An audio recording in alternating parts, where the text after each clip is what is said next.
Hello everyone, তো তোমাদেরকে welcome আমার একটা নতুন মিনি ব্লগে। তো সকাল সকাল কোথায় যাচ্ছি বলো তো? হ্যাঁ, সকাল সকাল আর কোথায় যেতে পারি? মন্দিরে, বাবার কাছে। যার কাছে না গেলে আমার মনটা সত্যিই ভালো লাগে না। আর কদিন আগে মানে রাখি গেছে, এটা রাখির দিনের ভিডিও না, বাট রাখি কদিন আগে গেছে। তো দেখছিলাম একজন বাবাকে রাখি পরাচ্ছিল, কিন্তু সেখানে কিন্তু আমি অংশগ্রহণ করিনি, কারণ বাবাকে আমি সেই নজরেই দেখি না। ভাই তো কোনো সময়তেই বানাবো না, ঠিক আছে? তো আমি রাখি পরাইনি। যাই হোক, আর এখানে দেখো আজকে মানে ইনিও এসেছিল প্রসাদ খেতে। অন্যদিন দেখি অন্য অন্য মানুষ দেয় ওনাকে প্রসাদ, বাট আমার সেভাবে কোনোদিনও সৌভাগ্য হয়ে ওঠেনি, কিন্তু সেই দিনকে আমার সৌভাগ্য হয়ে উঠেছিল।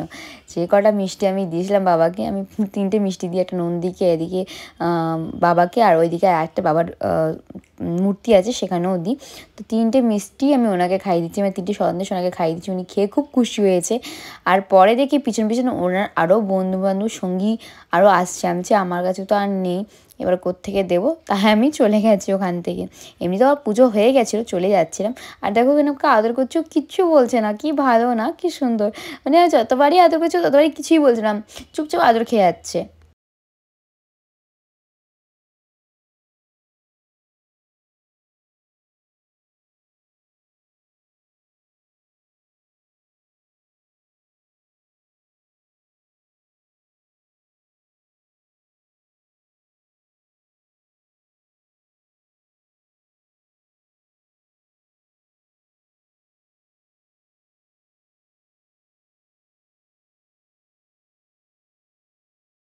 আচ্ছা, সেদিনকে দুবেলা থেকে না দিভাইরা বাড়িতে খাইনি। সেদিনকে দুবেলা খাওয়ার মধ্যে আমি, নীলু আর আমার শাশুড়ি ছিলাম। আর রোদ্দুর তো বাদ দাও, রুটি খাবো, ওটার কথা কী বলবো। তো এখানে রানিদি শুধুমাত্র ডিমের ঝোল করে চলে গেছিলো, কারণ রান্নার জন্য কিছুই ছিল না, শুধু ঝিঙে পড়েছিল। তাই ভাবলাম কী রান্না করি, শুধু দুবেলা থেকে নীলুকে ডিমের ঝোল খেতে দেবো। কিন্তু আমার বর না, কী বলো তো, শুধু ডিমের ঝোল দিলে ও খেয়ে নিত, ওর কোনো চাপ ছিল না। কিন্তু আমি ওই যে রান্না করতে একটু ভালোবাসি, আর শুধু ওই ডিমের ঝোল দিয়ে খেতে দিতে আমি পারবো না। সে কারণে আমি চলো একটু পেঁয়াজি বানাই। তারপর লাস্টে বললাম ঝিঙে আছে, ঝিঙে দিয়ে কী করলাম বলো, ঝিঙের ভর্তা বা ঝিঙের বাটা। জাস্ট দারুণ খেতে হয়েছিল। তোমরা কারা কারা খেয়েছো আমায় কিন্তু কমেন্টস করে জানিও।